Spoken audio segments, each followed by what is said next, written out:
Hey guys, welcome back. So today we're going to talk about a subject that may be a little bit sensitive for some of you folks out there, but we're not going to get into the politics of it. We're simply going to talk about something that I learned about the Kyle Rittenhouse case and how he used his AR-15 in self-defense, the problem he encountered with his rifle during that self-defense situation, and his use of the forward assist.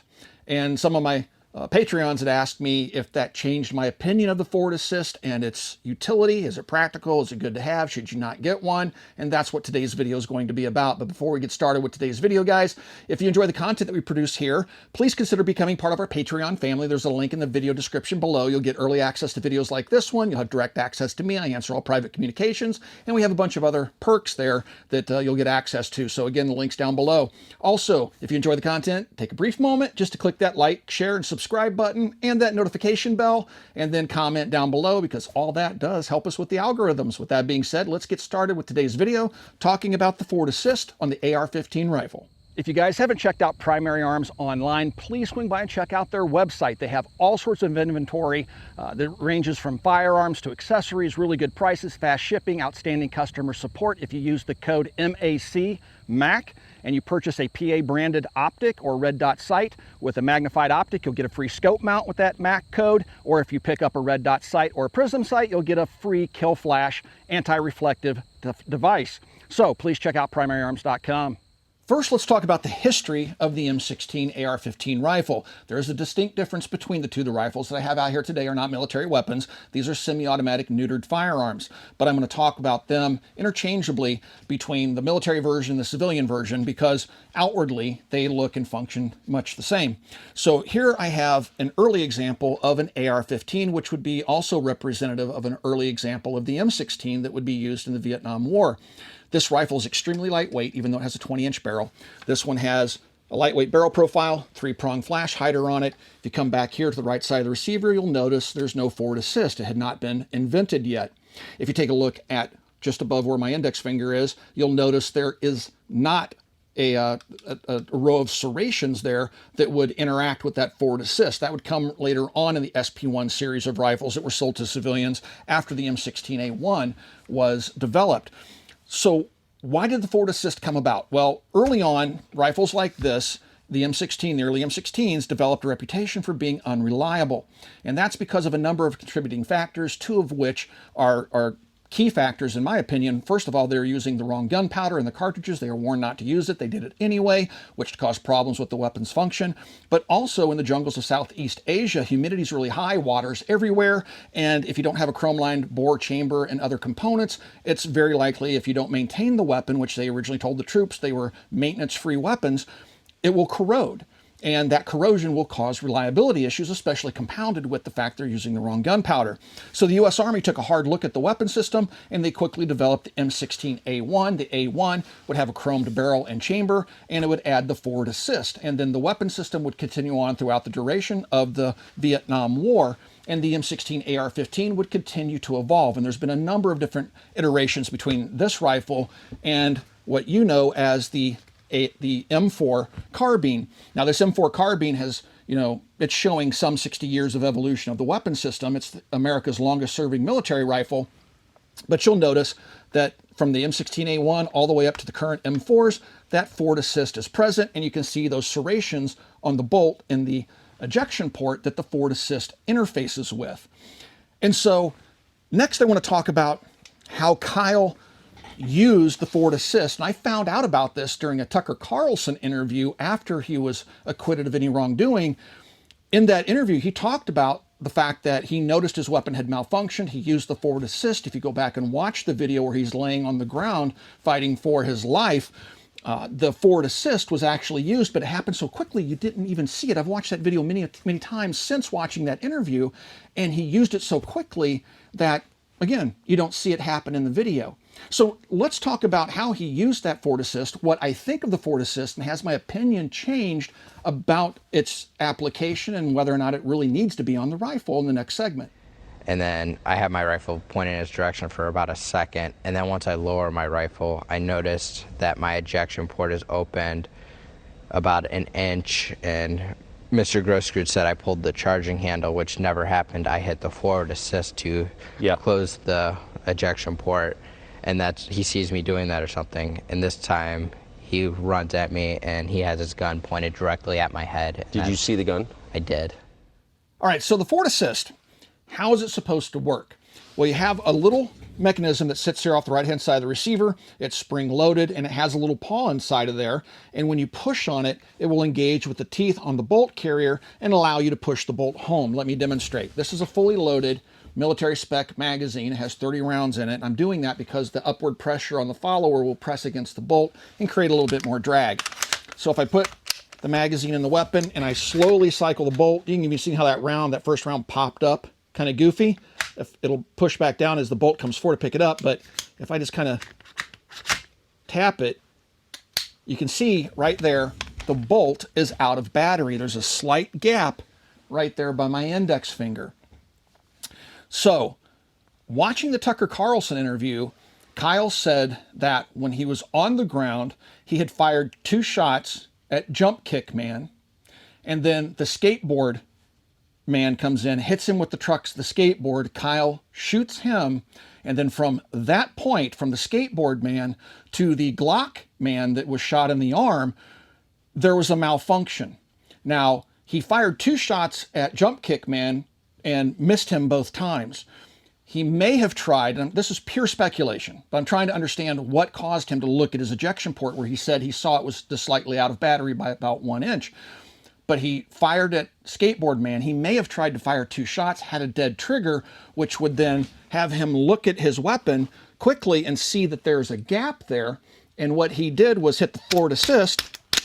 You see there, that took 3 wraps of my palm with fairly decent amount of force, closed the bolt, and then engaged the man with the Glock and shot him in the arm.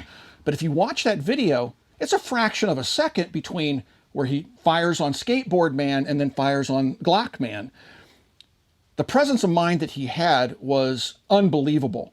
The fact that he realized there was a problem with the weapon, resolved it that quickly, and got it back into action was rather surprising. If he didn't have training, it just seems really, really surprising to me. But that's a whole different other story. The fact of the matter is, the forward assist actually worked for him. Now, in my experience, Jason's experience, most of my friends that own AR-15's experience, the forward assist is iffy, because if that paw does not properly line up just right with one of those teeth on the bolt carrier, you may have to wrap it multiple times. You may not even get the bolt to ever go into battery.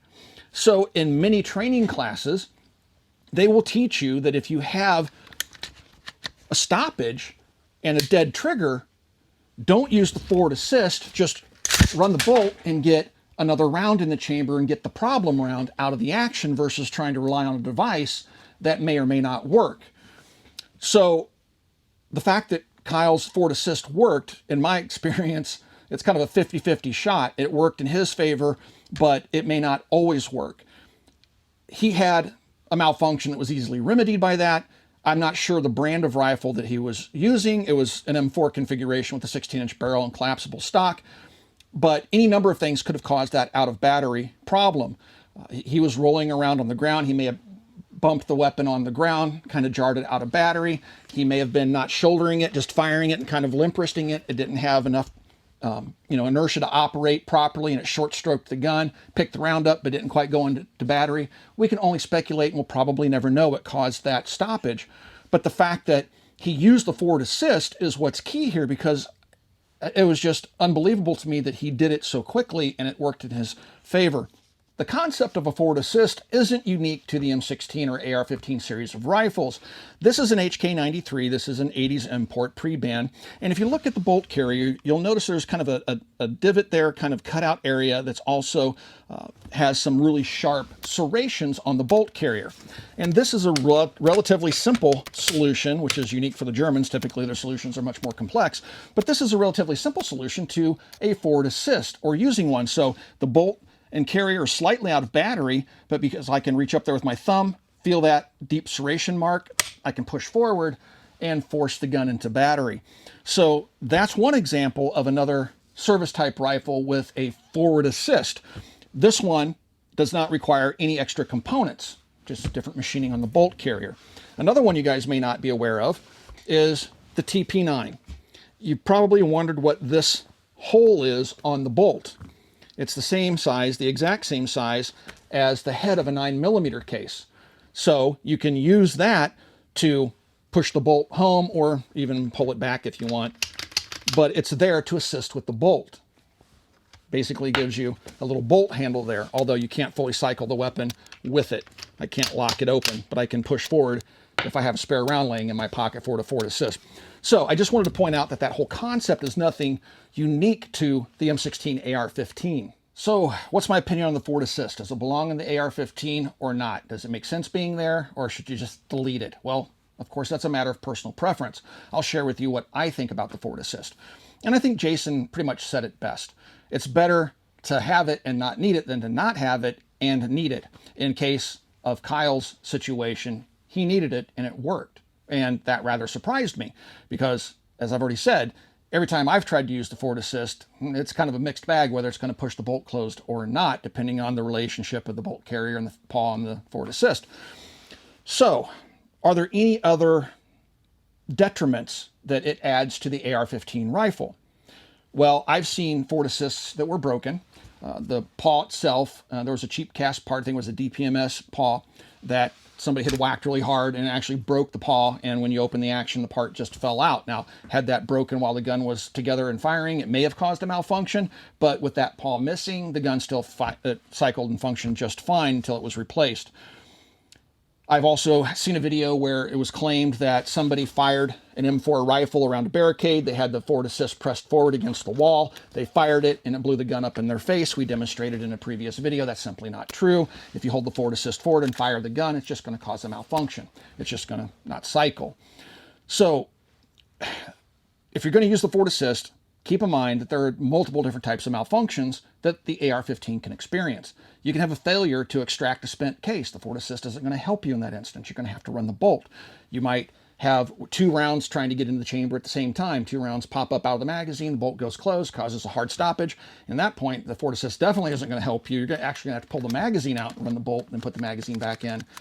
And whether or not you'll have time to do that in a self-defense situation is questionable, but most trainers that I've spoken with recommend running the bolt, getting the bad round out. Why? Well, we've seen Winchester range ammo where the bullet's pressed into the case, but it's pressed in at an angle and it actually has pushed the neck of the case down and the round wouldn't go into the chamber. You could beat on that forward assist with a mallet and it's not going to feed that defective round. The only solution is to get the round out of the chamber, get a fresh round in, and get back to whatever it is that you're needing to do. So, personal preference. Do I want one on my gun? Doesn't bother me if it's there or not. I know Ian and Carl brought out the What Would Stoner Do rifle. They deleted it. If you're a left-handed shooter using a standard military type T-handle charging system, if you drag your finger over it, that forward assist is kind of getting in the way of your finger. But fortunately today there are charging handles out there that are ambi. This one is a traditional military one with the claw release only on the left-hand side, but they have ambi charging handles now that will get you away from this forward assist if you're a left-handed user. BCM came out with a Mark II upper where they moved that forward assist further forward so left-handed shooters wouldn't be dragging their fingers across that forward assist. So yeah, I'm just going to leave them on there. I'm not, if I'm going to buy a rifle, if it has a forward assist, I'm not going to go, forward assist, I don't want that, and move on. So again, guys, it's a personal preference. If you enjoy the content that we produce here at the Military Arms channel, please consider supporting us at Patreon. There's a link in the video description below. Also, in the age of demonetization, there's a little join button underneath the video player you're watching right now. Mash that join button and consider supporting us here on YouTube. And last but not least, guys, please swing by and check out coppercustom.com. Thank you all for 13 years of support, and we will talk to you guys soon.